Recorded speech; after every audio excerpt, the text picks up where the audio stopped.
Tignan natin ito naglalagay ng forma. Paglalagay ng dowel, ganyan oh. Tatali lang nila yan dyan sa may kwan.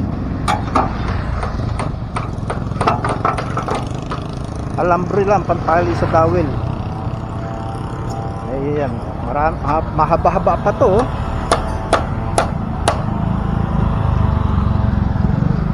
Tapos tong kabilang side, tong kabilang side wala tong dowel pala. Pero dapat lagyan na ng dowel yan eh. Ay hindi, wala nga dowel to. Itong kabilang side. Pero paano pa nag-widening?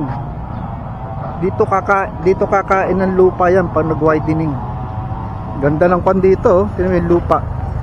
Ano? Andiyan na yung river dike ano, sa may konkreto na yan. Yan ang ilog. Ganda ng lupa dito.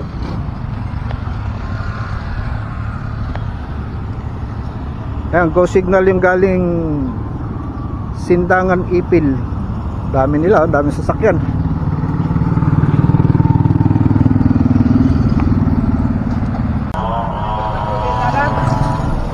Ayan, dito tayo sa may approach ng tulay.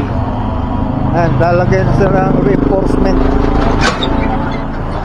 Yun ang dulo, yun ang construction joint ng tulay papunta rito. Uunti-unti nila to. Pero ang pinaka bridge talaga ito, ayan. Pero ito preparation nila, lalagyan ng support yan.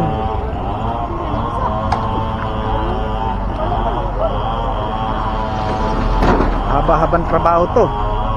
Lalaki ng bakal oh. Ayan.